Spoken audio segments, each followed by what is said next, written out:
This is Spider-Man, a superhero that changed entertainment forever. A superhero that's been given 11 movies, 10 animated shows, a stupendous amount of comics, and over 60 video games from the 1980s all the way up to the 2020s, which I am about to play. So let's see how much Spider-Man has changed over the past 40 years, starting in the 1980s. This is the first ever Spider-Man game. Put some red and blue pixels together, allow the guy to shoot webs to climb a building, then boom, you can call it a Spider-Man game. Apparently this is the Green Goblin, and his objective is to stop you from reaching the top of this building. Honestly, this game can be super tedious at times because when you miss a web, you will fall, and it is so hard to recover. Brilliant. To cut this game some slack, it was released on the Atari 2600, but overall, for a first attempt at a Spider-Man game, it's kinda what I was expecting. Unlike the next game, which is The Amazing Spider-Man and Captain America in Doctor Doom's Revenge. What a mouthful of a title. Now for those hardcore Spider-Man fans, you will know that this isn't actually the next Spidey game that features Spider-Man. In fact, Questprobe is. But as we move through the decades in this video, I've also included segments where we'll be looking at cancelled Spider-Man games, mobile Spider-Man games, and games that feature Spider-Man. That's right. This is the ultimate Spider-Man video. But with that being said, let's get back to this. The short conclusion to this game is that it sucks. There's like no difference between Spider-Man and Captain America's mechanics, which makes me think they're both just here to bring more sales to the game, even though it ended up being declared as the 27th worst game of all time. I'll give the game props for the villains you fight, like the Rhino, Electro, Hobgoblin. Dude, they even got the Hulk. Spoiler, it's just a Mysterio illusion. But on the other hand, you also get to fight villains like Audible.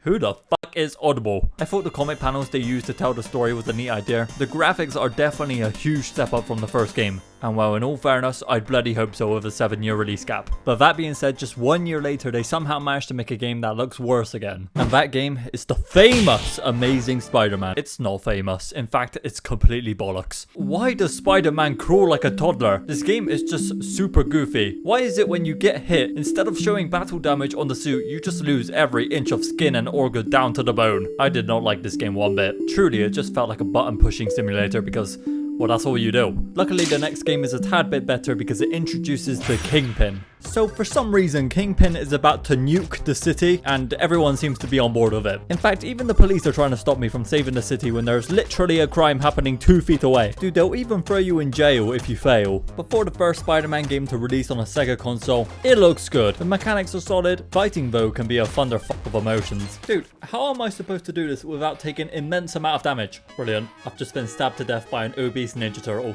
Overall, this is once again one of Spider-Man's weakest games, but luckily that trend stops for a little bit with Spider-Man the video game. This was the first game that introduces my favorite Spider-Man villain, Venom. And while similar to this completely useless fight scene I created, Spider-Man the video game is an arcade beat-em-up that's actually really good. You end up fighting some of the most iconic Spider-Man villains known today. And although the boss fights can be a tad repetitive, I love the implication of different camera views that show off the pure scale of some of these boss fights. Especially this Venom fight, which was actually peak. With this being an arcade title, it also allows 4-player co-op where you get to play as either Spider-Man, Black Cat, Hawkeye, or Namor. Honestly, what an odd choice of characters. But if I saw this game at an arcade in today's era, best believe I'd hop on that ASAP, because although it's like an hour long, I'm just glad we got a decent Spider-Man game for once, which I can also somewhat say about the next game as well. This is The Amazing Spider-Man but on the Game Boy, aka the first ever handheld Spider-Man game. The gameplay is very straightforward, it's just another 2D side-scroller beat 'em up. However, as soon as you figure out how to swing, the game's over. Right then, this just feels like cheating.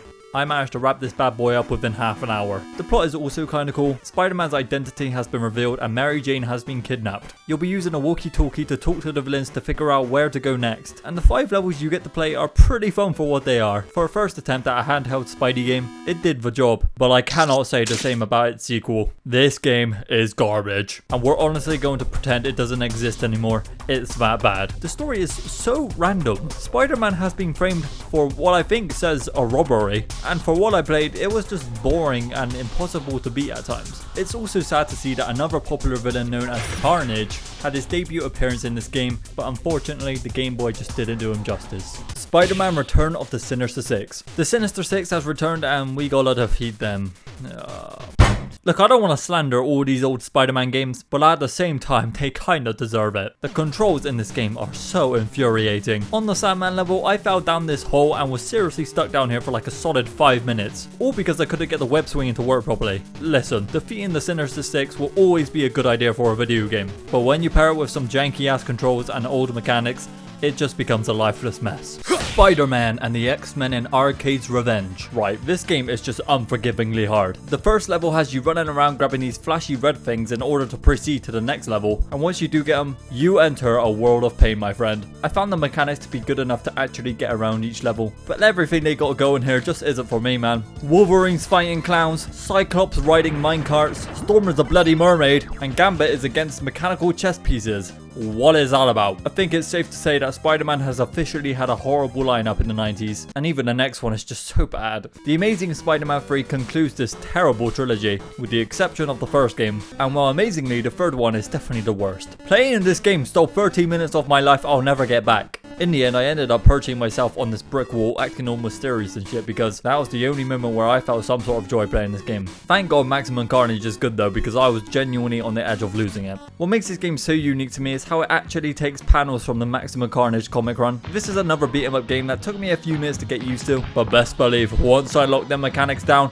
nothing was stopping me. I don't really understand why Spider-Man is constantly getting jumped by these randomers, but I'll tell you now, both Dana and Lizzie put up one heck of a fight. This game is also called Spider-Man and Venom, but Venom isn't playable until the 4th stage, which I thought was kind of stupid. In the end, you get to beat up Carnage as he charges at you with 2 axes and the intent to kill with no mercy. What more could you ask for?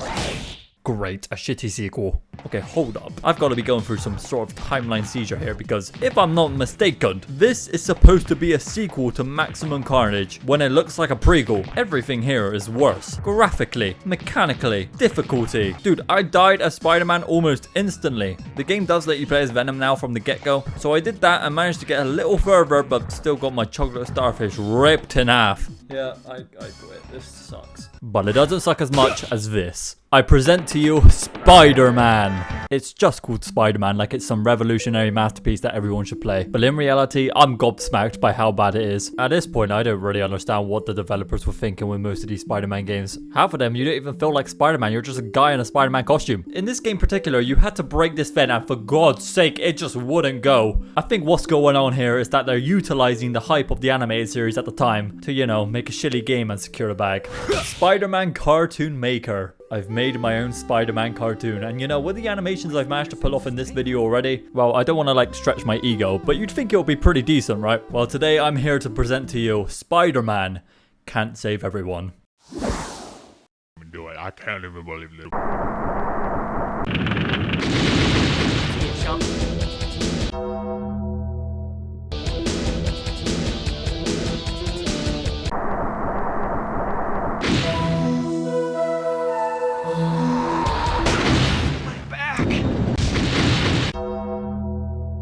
I believe there's a hero in all of us.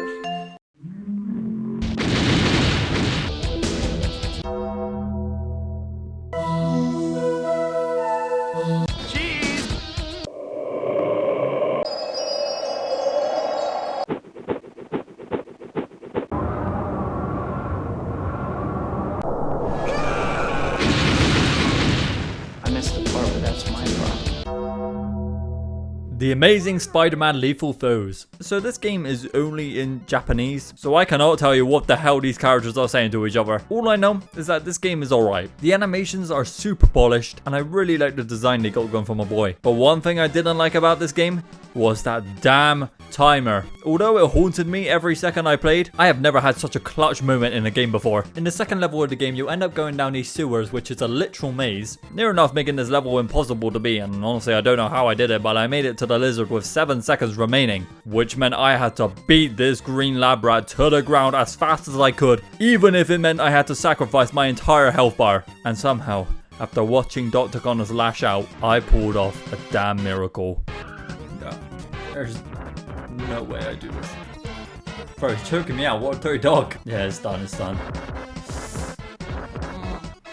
Oh my god. Bro, look at my health bar. Put me in a clutch compilation, bro. What the hell was that? The entire city is on fire. The sky is synth waves. And Spider-Man looks so cursed. What is this 3D model attempt? Web of Fire is like a fan-made Spider-Man game developed on Scratch. Oh my god, if I get hit by one more brick, I'm gonna start seeing red. Beating up enemies is so annoying, I'll just end up swinging past them. However, if I do take on a fight, Spider-Man will just suddenly tweak out for a split second and take it all out on the floor. The only part I kinda liked about this game was the web swinging, but eventually, all good things must come to an end.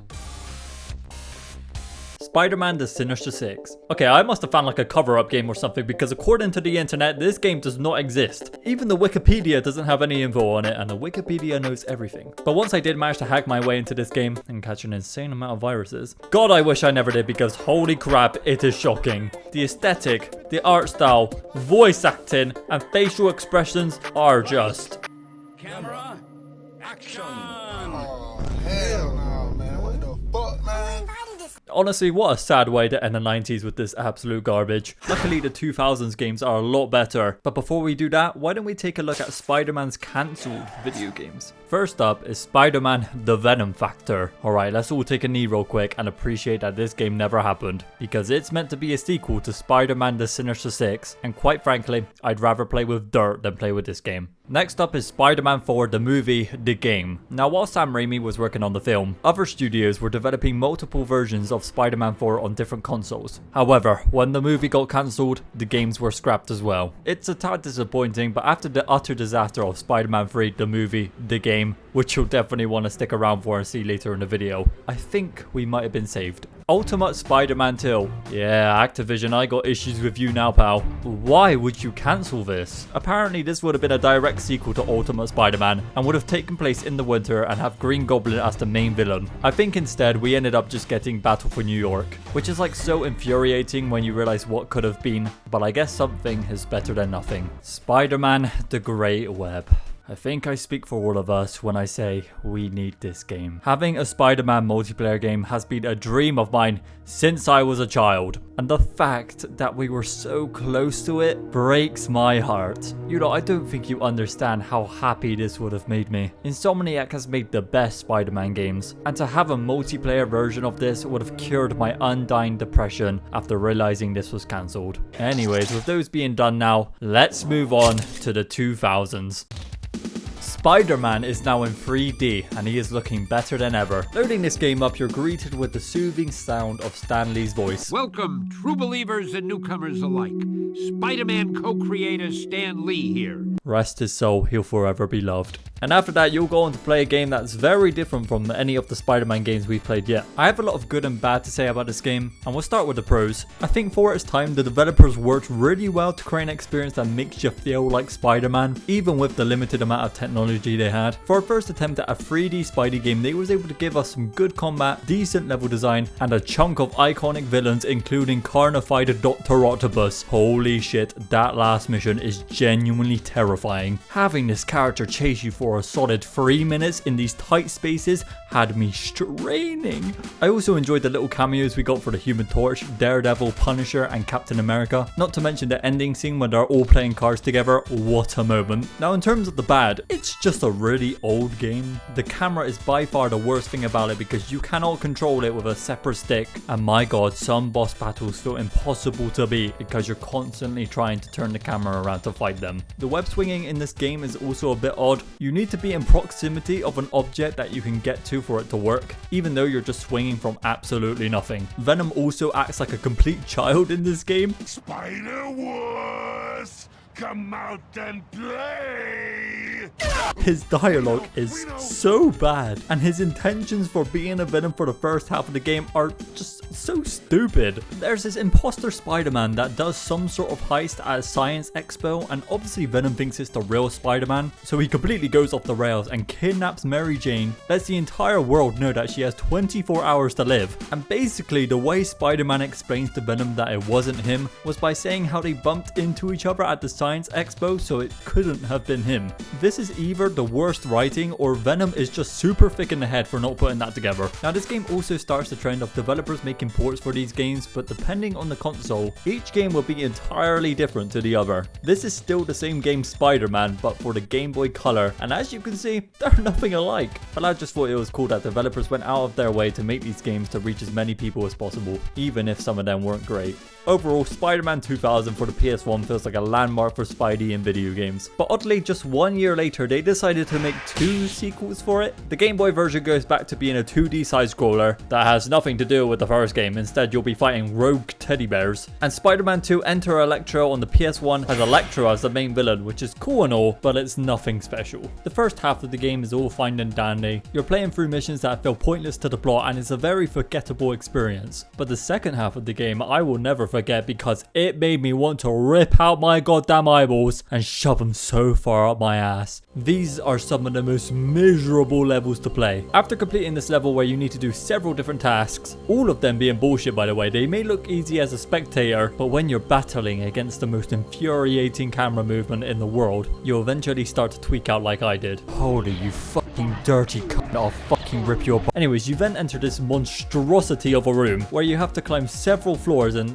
I hated it so much. Like, it's unforgivingly hard for no reason at all. Honestly, if I could go back, I wish I played the game on kid mode because that just sounds 10 times easier. However, you cannot go wrong with the unlockable suit selection here. Spider-Man 2099, the symbiote suit, Scarlet Spider. Do not get me wrong, there were some ugly suits. What the fuck is Prodigy? But bro, they had some absolute bangers in this game, and I loved it. Spider-Man Mysterio's Menace. I went into this game thinking it wouldn't be that great because I have never heard or seen anything about it before in my entire life. But after fully completing it, I was pleasantly surprised by how good it was. I think so far it's my favorite 2D Spider-Man game yet. It released on the Game Boy Advance and by golly, the visuals are delightful. They're filled with these rich and colourful environments from the city streets to circus tents. Moving around felt super satisfying with the tight and responsive controls. I also enjoyed each level from a gameplay perspective. Enemies are not too tough to beat, but they'll for sure give you a beatdown when necessary. And some of the boss fights are punishing as fuck, like this Scorpion one, man.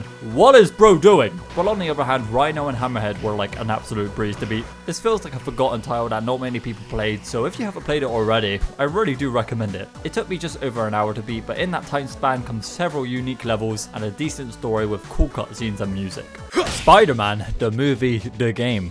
Okay, hear me out with this one. If I was to take this game seriously, I wouldn't like it that much. Well, because I don't, it's just funny. Movie tie-in games were the shit back in the day, and the majority of them were bad, but in a good way. The B-movie, you like jazz? Absolutely diabolical, but loved every second of it. The Cat in the Hat movie, the game. Atrocious and haunting at times, but still brilliant. Same goes for Spider-Man 1. The best part about this game is either the cutscenes or letting MJ die on this mission because she's for the streets. But other than that, for me, this just isn't one of my favorites at all. And I realize a lot of you probably have a soft spot for it, so please prevent yourself from slaughtering me in the comments. I think the web swinging is awful, especially when fighting enemies in the air. The combat also isn't my favorite. Unlocking different combos throughout the game is cool and all, but when you get to some bullshit boss fight like the Green Goblin who just counters everything you do, it becomes quite infuriating. But then again, I didn't really take this game seriously, so I kind of brushed off all of my inner rage. Like, as far as movie adaptations go, this one is one of the better ones to say the least. It follows the movie story, but also has extended content where we get to fight villains like the Shocker and Vulture. And I also can't say that the Game Boy Advance version is any better. We open up to this deep-fried looking movie clip from the actual movie, and then, ladies and gentlemen, we get to play this. The one thing I did like about this game was the comic lettering when you hit an enemy, but other than that, there's not a lot to go off here. Ladies and gentlemen, welcome to the first Spotlight game of the video. A Spotlight game is a game that I believe is a true masterpiece. I have selected only 3 games that I believe deserve the Spotlight, and Spider-Man 2, the movie, the game, is the first one. This was the first ever Spider-Man game I played, and because I was so young, I had no clue in the world what was going on. But after playing it again now, I was thunderstruck with the biggest wave of nostalgia a man has ever felt. For some reason as a kid, I remember being fascinated by the tiniest things in this game. Stuff like being able to go into the Daily Bugle as Peter Parker was absolutely mind-boggling to me. Even simpler things like swinging from helicopters, that was so cool. I also recall my favorite missions being the Black Hat ones. Clearly I was a down bad child because ain't no way I liked it for anything else except her. The story aspect of this game is a little mixed in my opinion. I thought some of the missions were super well made, especially the Mysterio missions. They were above its time, and you can imagine my reaction as a kid when they let you swing over to Lady Liberty for a mission. Along with all of this, it would be a crime not to mention the pizza delivery challenges. Something about having a virtual in-game job as a kid made me feel like I had a job in real life. This was a responsibility, and as Uncle Ben said, with great power comes great responsibility. I'm pretty positive the reason why people still talk about this game today is because of the web swinging. This was the first Spider-Man game where webs attached to buildings, and off the rip they perfected it. Learning how to traverse New York surprisingly takes some skill and time to master, but once you got it on lockdown, it's so much fun. I also want to quickly talk about the crimes and random encounters they've implemented into this game as well. There are so many cool ones, like saving people from a sinking boat. I gotcha, pal.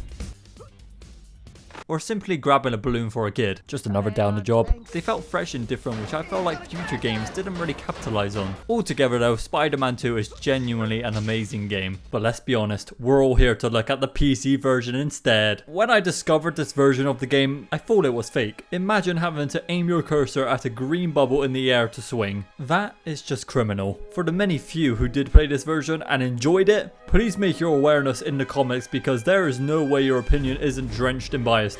But the Game Boy Advance version is a 10 out of 10. No, it's not. I remember briefly playing this one as a little lad, and the reason why it always stuck with me is because you start the game by delivering pizzas whilst also committing several crimes. This game just straight up tells you to smash windows and climb through vents to give people their food. Like, imagine being this family and suddenly Spider-Man pops out of your vent with a pizza. In reality, I'd be the happiest man alive in a moment, but after I let it marinate for a few days, I'd probably feel a bit weird that Spidey could do that to anyone. I'll tell you what though, the one thing I thought was really unique about this game was the inclusion of the 3D hub that lets you swing around and select levels from. They didn't need to do this, but they did, and it's pretty cool, even if the GBA can barely handle it. Spider-Man 2 for the DS. God, why did they make so many? This one is better than the previous two we just looked at, but it's still very flawed. I definitely couldn't imagine getting past the first level as a kid, because it's a maze that my little mind wouldn't be able to comprehend. Nevertheless, I do kinda like this game, but you gotta have an insane amount of patience for it. Spider-Man 2 on the PSP. Okay, now playing this game gave me deja vu, because it might as well be a report of Spider-Man 1 on the PS2. They have reused so many assets from that game and just slapped it into this one. The web swinging, for example, is just a carbon copy. I also don't understand why they got J.K. Simmons to voice J. Jonah Jameson for this game, but not for the PS2 version. That was a missed opportunity and a half. Overall, this version just feels so weak. Peter looks like a 40-year-old man. The only thing that this game got going for it is the story, because again, it just follows the movie, and the movie's freaking goated. Finally, we have Spider-Man Activity Center. God, we've really hit rock bottom with this game. It's just so boring. You're slowly walking around these rooms, avoiding these lasers. I just don't understand how they got Toby to do the voice acting for this game as well. But now we can move on to this. This game is so different to all the other Spider-Man games because you get to play with Spider-Man's cock. What is not to love? Pretty much everything else. Again, if I played this one as a kid, I would have gave my parents a standing ovation to thank them for giving me such a unique experience. Unfortunately though, I'm 20 now and my dopamine receptors have been crucified. Next game.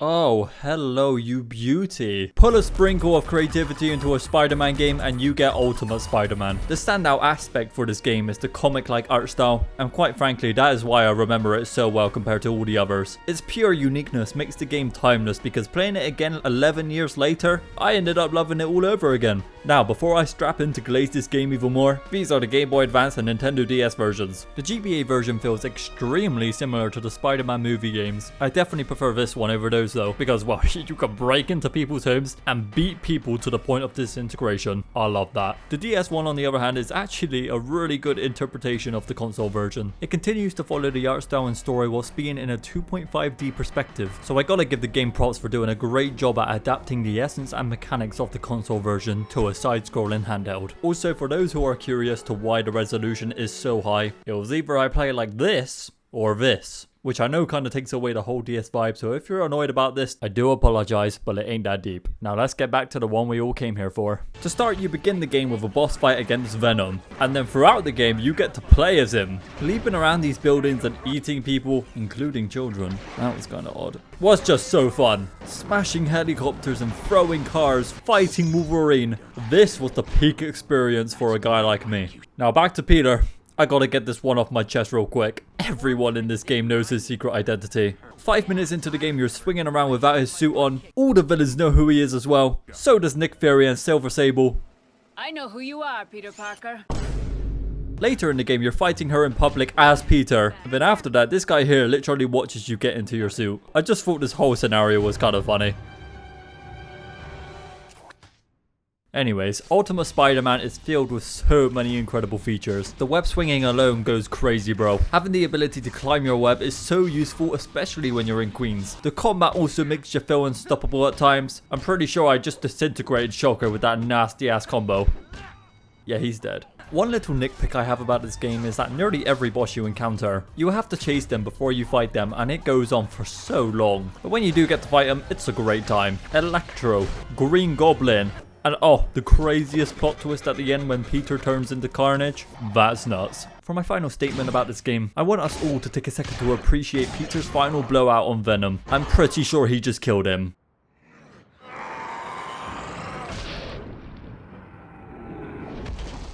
Yeah, bro just got flatlined. Spider-Man Battle for New York. This game is cool because it's the first game that lets you play as Green Goblin without using cheats. Yes, I know he's in Spider-Man 1 and flying around as him is genuinely more fun than playing as Spider-Man. Anyways, the Green Goblin's fighting mechanics lets you belly flop and firebomb enemies, which seals the deal for me. It released on the DS and Game Boy Advance, and the story and plot are essentially the same across both versions. However, obviously the gameplay experience is very different. The DS version features more complex mechanics thanks to the hardware, whereas the GBA is more of a basic 2D beat-em up. A little fun fact about this game is that it's actually a prequel to Ultimate Spider-Man, and as I mentioned before, the console version got cancelled. But what we got here is decent. Unlike Spider-Man Hyperscan, this is hands down the weirdest Spider-Man game I've played yet. It's like a mesh of all the Sam Raimi movies put together, and you can select different moments to play. 1 minute you're saving Mary Jane, the other minute you're running low on rent and gotta sell some pizza. Spider-Man 3, the movie, the game. What I'm about to tell you is a tragic story, because I used to have such fond and happy memories as a kid playing this game. I'd be swinging around New York, slingshotting myself across the map. Back then, this game was perfect. But replaying it now, it's fucking dreadful. I officially hate being old because all of those happy memories I was able to make were solely because as a kid I couldn't give a toss if a game was good or not. As long as I was Spider-Man, that was all that mattered. But I can't avoid the truth anymore. This game is garbage. I don't think I've ever repeated the same words, "what's going on," so much in a video game before. If you take out the 6 missions that are meant to correlate with the Spider-Man 3 movie, you are left with 36 other missions that make up an entirely different game. Some of them are okay at best, but the others were just... Screw the missions where I have to swing with MJ on my back. She's a bop. Don't associate me with her. Let's talk to Betty instead. Hey, Betty. Looking good. Ho ho ho. Thanks, Pete. No, seriously, I would definitely... Okay, retreat. You're lost, babe. The only perks the game gives us for having a symbiote suit on are these cutscenes. Nothing that's stopping your gums from flapping wouldn't solve.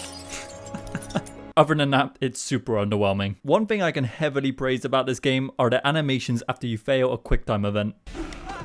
Ow. Oh god. Oh. Ow. Oh, and of course, this one.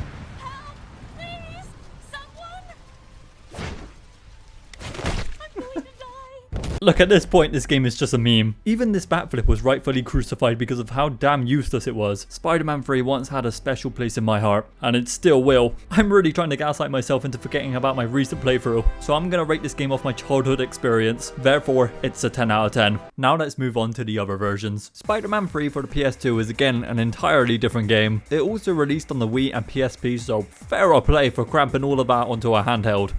I had a decent time playing this. The plot is still centered around the Xbox 360 and PS3 version, but this game has the pleasure of including one of Spider-Man's greatest villains of all time, Michael Morbius. They must have thought including him would have made them $1 billion.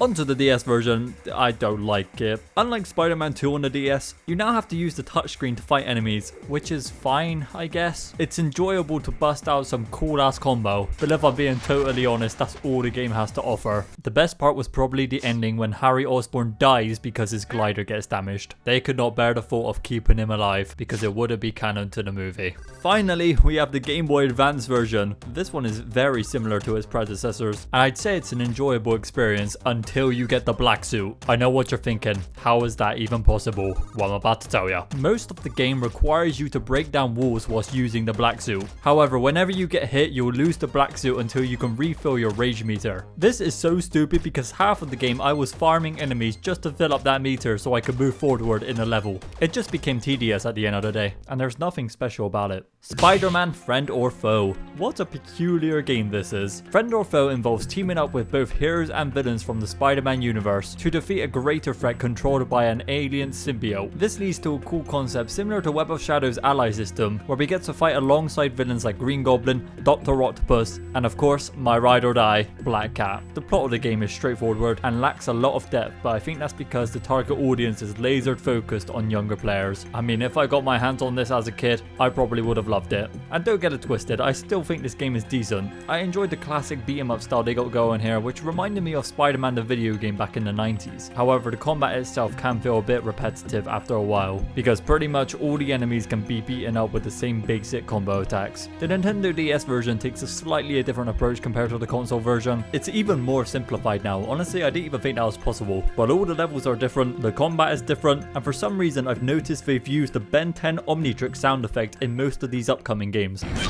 What the hell was that about? Overall, Friend or Foe on the DS isn't bad, it's just super easy. Spider-Man Web of Shadows. My name is Peter Parker. I was bitten by a radioactive spider, and what comes after that is pure depression. I thought protecting the city was my responsibility. Turns out, Uncle Ben was wrong. The city's mine now. I have an insanely hot girl. Okay, I need to chill the fuck out. All jokes aside, embracing the symbiote is the way to go. This game is brilliant. Web of Shadows gives you the symbiote suit off the rip. And what's cool about it is that you can make choices throughout the game to determine if you're going to be a good Spider-Man or a bad Spider-Man by the end. And at first, I told myself, you know what, I'm going to be a good Spider-Man and do Uncle Ben proud. However, as soon as I saw Black Cat pop up on my screen,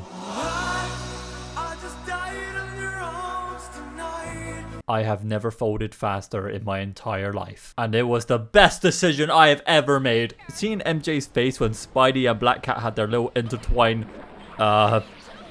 whatever this was, felt immaculate. This suit just straight up turns you into a villain, man. You can thunder a car at a civilian and they'll get severely injured, and you could just leave them there to die. Some of the choices I made throughout the game I ended up genuinely feeling bad for. Ripping Wolverine in half was not on my bingo card for choosing the black suit choice. Killing Eddie with no mercy after hearing him say please help me made me drop a tear and slightly regret my actions. The suit also gives you more aggressive combat. Like, what in the world did I just unleash? I definitely prefer using this rather than having the suit off, although normal Peter has some fun attacks as well. Overall, the combat is phenomenal, but blimey, does this game force you to use the web strike so damn much. I must have used this move over 1,000 times. Fighting these symbiote vultures was so boring because you can only beat them by repeating the same attack. If you're lucky, you can get a web pool in there and land like 2 normal hits. But then again, what's the point, because there's barely a payoff in damage for doing that. Another new aspect about Web of Shadows is the wall combat. Why on earth has no other Spider-Man game done this before? It can be a little clunky at times, but knee sliding and fighting these enemies on the walls was just such a new, fresh idea that I loved. One thing I really didn't like about the combat was that goddamn lock-on system. Tell me why things will lock onto other things across the fucking map when I'm trying to lock on something that's right in front of me. This felt really janky and I often just had to avoid it. A good alternative though are these swing kicks. Holy shit, they do so much damage. Bro, I sent Symbiote Wolverine across the map with this bad boy attack. Speaking of swinging, I love it in this game. There's something so acrobatic about it that feels so good. The whole movement system feels very fluid if you can master it. But now let's talk about the other versions. Spider-Man Web of Shadows Amazing Allies is not that great. Imagine your dad comes in with the new hit game Spider-Man Web of Shadows and you're expecting to play this, but when you load it up on your old ass PS2, you get this instead. I don't know about you, but I'd be fucking distraught. However, if he got me the DS version, suddenly I'm happy again because it's quite good. Combat wise, it was a standout to me because I don't know why, but something about dashing into these enemies and knocking them all over like bowling pins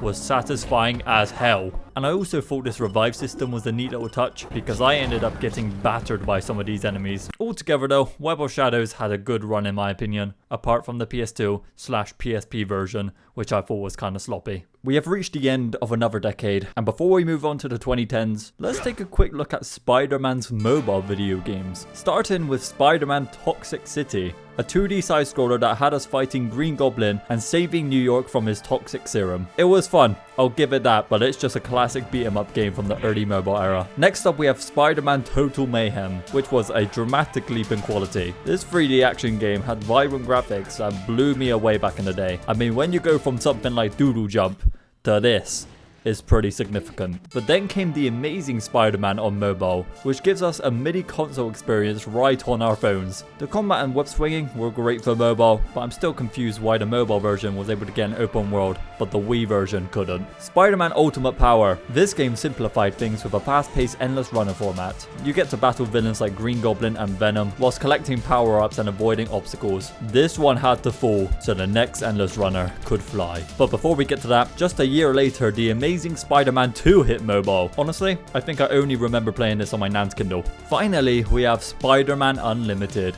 Deadass my favorite mobile game ever. It's an endless runner with a comic book art style and storyline where we get to team up with different Spider-Man variants across the multiverse. Yuri Lowenthal also voices Peter in this game, which is so cool. This was treasure in my time, and when I saw it get shut down, I lost a part of me that day. Oh, and I forgot to mention Spider-Man 2 on the Nokia. It's dreadful, and I wouldn't even wish my worst enemy to play it. That being said, that's all the mobile games. Let's move on to the 2010s.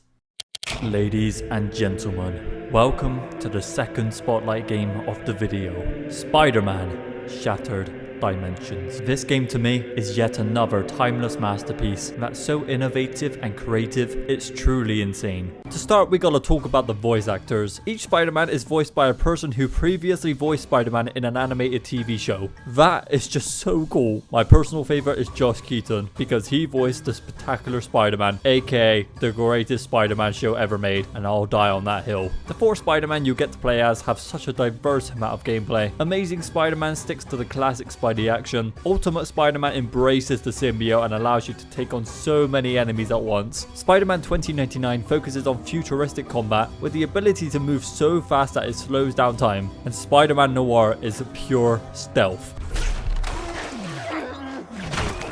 Alongside this, each one of them have completely different aesthetics. My god, Noirs is so damn cool. Bro, how can you not love this? They've also picked out some top tier villains for this game. Carnage, Electro, Sandman, flipping Deadpool. This design is hideous, but still, it's Deadpool. Now, unlike most Spider-Man games being an open world experience, this takes on a more linear approach, and personally, I think it works like a charm. I've seen reviews about people complaining how a lot of the levels are similar in design, and I'll admit, it is a little like that, but it never really crossed my mind whilst playing because every level is so different because you're playing as a different Spider-Man with completely different environments. One minute you're trying to stop a giant sand tornado, next minute you're hiding in the shadows avoiding a cannibal vulture. It's enough to make each level feel fresh and unique every time, and that's what I love about it. This game also deserves the spotlight just for existing because without it, we would have never have gotten the Spider-Verse movies, and I can't live without those. Shattered Dimensions on the DS is enjoyable, but very scaled back compared to the console version. They completely got rid of Ultimate Spider-Man, which I guess is fair because what they were going for here is each Spider-Man lacks an ability that the other Spider-Men have, and you have to gather conduits to gradually unlock all of their powers. I'll be honest, it's a tad confusing, and little me would have had a breakdown trying to take in all of that information. He also would have tweaked out not knowing that you had to grab Boomerang's boomerang and lob it straight back at him. For a solid 5 minutes, I didn't know how to defeat this guy.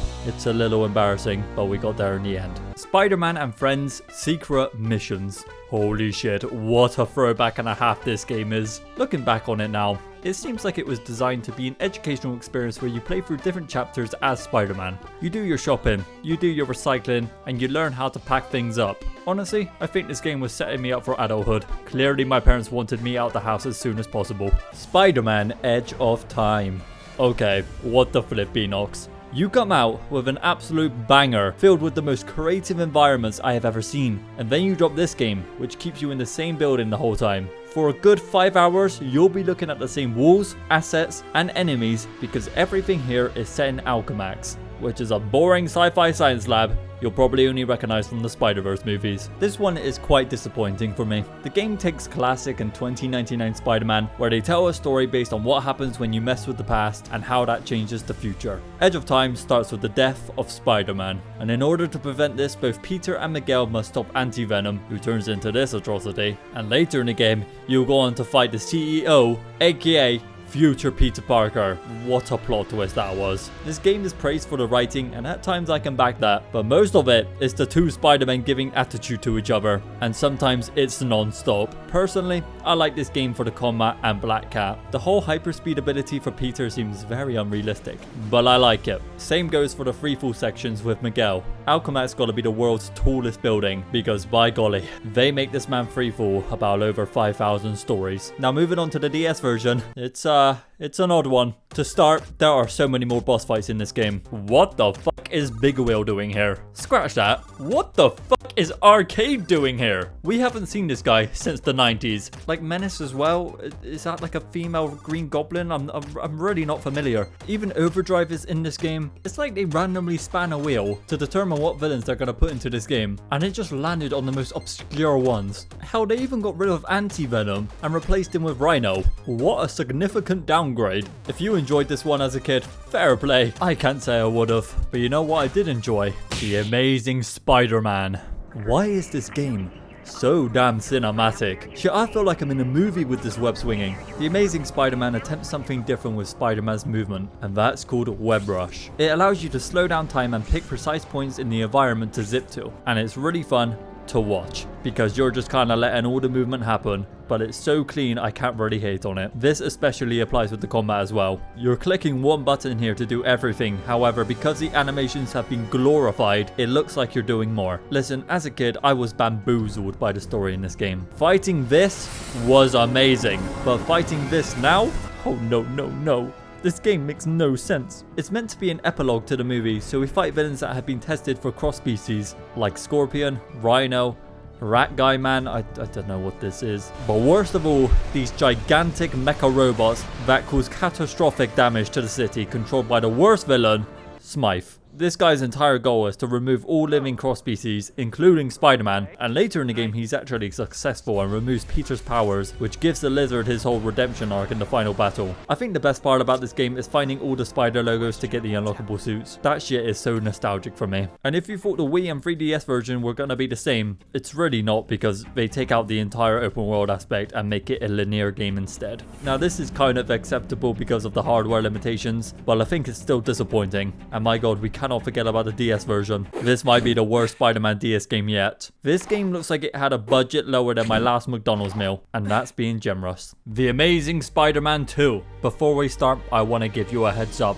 because I'm about to absolutely obliterate this game. So if you have a soft spot for it, I suggest clenching your chocolate starfish and prepare for the worst. Now for my first insult, this game is trying too hard to give the plot CPR because it's on the brink of collapse every single level. You've got Uncle Ben Skiller, who survives for a solid 5 minutes, and that's that. You've got King Ben, starting a crime syndicate that surprisingly lasts throughout the entire game. And then there's Craven, who's acting like a mentor to Peter at first, but then tries to kill him later, fails, and just disappears. Then we have Electro and Green Goblin, the two villains from the movie, and oh my god, they are by far the worst. Max Dillon appears for about 5 seconds in one level, just glazing Spider-Man like the movie, and the next time you see him is near the end of the game, where he's Electro, and you have one fight with him and he dies. As for Green Goblin, he takes the spider serum, but never ends up figuring out that Peter is Spider-Man, so the Gwen in this universe stays alive and healthy in this version. Yay, the good ending. Just like Electro, he shows up for one mission and then dies, I guess. Passes out maybe? Who knows, that's literally the last time we see him. And finally, we have Carnage, who's responsible for killing Uncle Ben's killer at the start of the game. But we don't fight him until the very last mission. The number of plot holes is absurd. There's no character development whatsoever. And this might just be me, but why does the game look uglier than the first one? The web swinging with both trigger buttons was a cool concept, but terribly unsatisfying. And this slingshot mechanic they implemented barely takes you more than 20 feet. I've genuinely never seen a more pathetic mechanic. The only praise I can give this game is Stan Lee having a black cat poster in the comic book store. Me and him are clearly on the same wavelength. Spider-Man in VR. Okay, so I'm only gonna briefly go over these because both aren't anything special. It's cool to shoot webs in VR. Very cool, in fact. But when there are other projects that are 10 times better, Project Demigod, VR Chat Spider Lair, you will never ever have to play these games ever again. Alright, so I'm cutting this decade a little bit short because I want to do the final 3 games at the same time and not have some intervention in between ruining the flow. So before we play the 3 Insomniac games, let's take a look at games that feature Spider-Man. I'ma keep it real with you lot. There are so many games that feature Spider-Man, I could seriously make a longer video about that than this. So I'm only gonna go over the ones I care about personally, and I want you guys to comment below your favorite game featuring Spider-Man. But let's start with the one I mentioned at the beginning because, you know, video lore. Quest Probe featuring Spider-Man, it's diabolical and I did not enjoy it. Next, I want to talk about all the Marvel vs. Capcom games. Most of these are legendary titles. Marvel vs. Capcom Fate of Two Worlds especially is my childhood, and there wasn't a fight where I didn't have Spider-Man on the team. Also, if you're paying attention as well, you'll notice that this is the Spider-Man I have been animating throughout the entire video from Marvel vs. Capcom 2. Thank you to Sprite Resources. Disney Infinity 2.0. They gave Spider-Man his own playset and I f***ing adored it. The Lego Marvel games. Specifically the first one because that one is just goated. And finally, Fortnite. Please don't leave the video, I have good reasoning. When Spider-Man came to the game in Chapter 3 Season 1, life was at an all-time peak. You could swing with the web shooters around the Daily Bugle, and mechanically it's really good. So much better than the fucking Avengers game, which is wild. And I also have every Spider-Man skin available. But those are my favorite games featuring Spider-Man. Leave yours below, but now we can move on to the final 3 Spider-Man games in the 2020s, kinda. We have now reached the final spotlight game of the video. This game has a special place in my heart and goes down as my favorite Spider-Man game ever made. I've kind of taken the piss throughout the entire video, but now we're gonna get down and personal. Marvel Spider-Man, from the minute it was revealed 9 years ago at E3, left an excitement in my heart that I haven't felt for a game since. Seriously, nothing will compare to the day I ran home from school to sit and play this game until my eyes couldn't stay open anymore. I can't even comprehend the joy I felt because this is a core memory that will stay with me for the rest of my life. And I know it may sound corny and a little bit silly, it's just a video game, right? But to me, starting up that game, putting that suit on, then jumping out of that window and swinging had me in a state of mind I can't even explain. The story of this game is one of my favorite Spider-Man stories ever. Playing as an older Peter who's more experienced as Spider-Man really resonated with me. You feel the weight of his journey, the struggles he's faced, and the balance he's trying to find between being Peter Parker and Spider-Man. The way the game presents his relationships with Aunt May, Mary Jane, Miles, and especially Dr. Octavius, a mentor who you slowly watch become overpowered by his own obsessions as his body continues to fail him. It's just so beautifully crafted.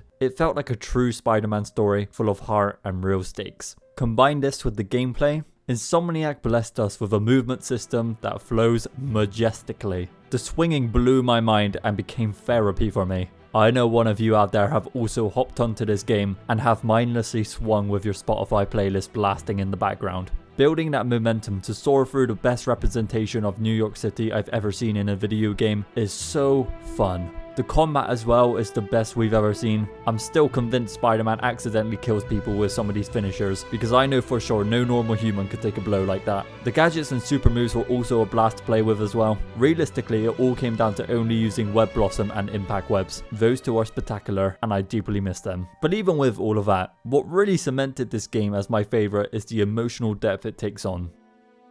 Take off your mask. I want to see my nephew. Damn it, it still gets me till this day. This wasn't just a game about beating up bad guys. It's a game about loss, sacrifice, awesome missions, not so awesome missions, but we need character development, so I'll let that slide. And of course, Black Cat.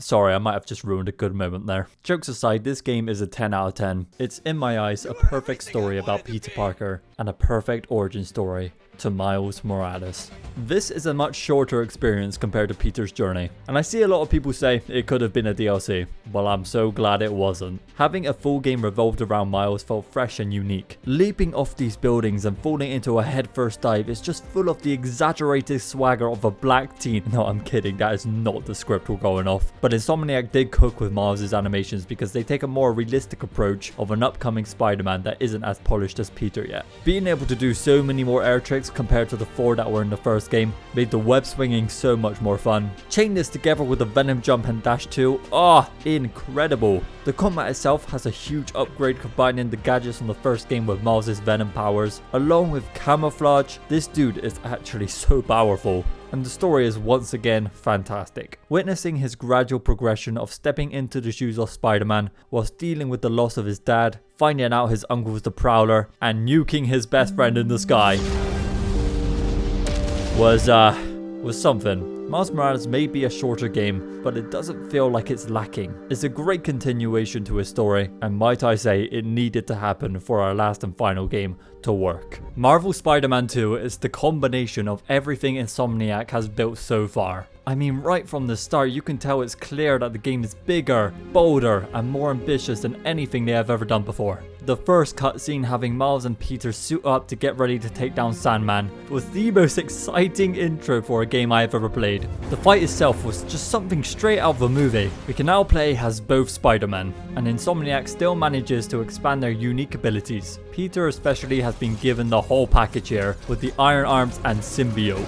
Oh boy, the Symbiote. The aggression, the raw power, the rage mode where you literally become unstoppable. You can feel the weight and brutality behind every attack, which makes it feel satisfying as hell. But it's not just a visual changer. The symbiote attacks Peter's mind, Destroy us? shifting his personality, Why don't you pop some more pills and say what you really feel? Hey, making him feel like everything is his fault and the solution is the symbiote. I need this suit. It makes me a better Spider-Man. I think it's a perfect portrayal of what the symbiote can do and how much damage it can cause. My absolute favourite mission in this game was where we get to rip it off, which seems kinda ironic because of how much I love to use it. But I can't explain how good this moment is. The music, the emotion, the battle before with Craven edging on Peter to kill him, and he was gonna do it until Miles came in and saved him from the suit. A relief hits you when you finally separate it, although I did miss Angry Yuri Lowenthal. The story up to this part of the game is phenomenal, and I can say that because Act 3 was so unfortunately rushed. It hurts the soul knowing how much content Insomniac had to cut to meet the deadline, but I still really enjoyed Act 3. Oh, the moment where we play as Venom had me sat in my chair in pure disbelief that this is a reality. Seeing Harry instantly be overpowered by the symbiote due to his weak and vulnerable body weighted on me till the very end of the game. The arcs they cooked for each character sync so well together. Miles confronting Martin Lee, learning to accept and move forward. That entire story is brilliant, and the open world is bigger and better than ever before.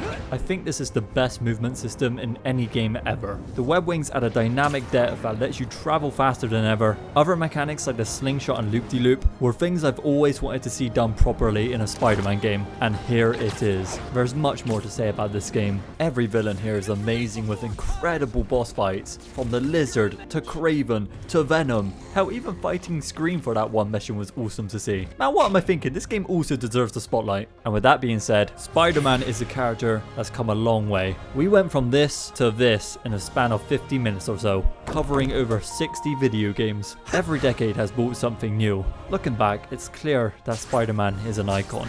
The greatest superhero of all time. And if you've managed to thug it out to this part of the video, from the bottom of my heart, thank you so much for watching. If you'd like to share your appreciation in any way, liking the video or subscribing is greatly obliged. But hey, this has been me playing every Spider-Man game ever.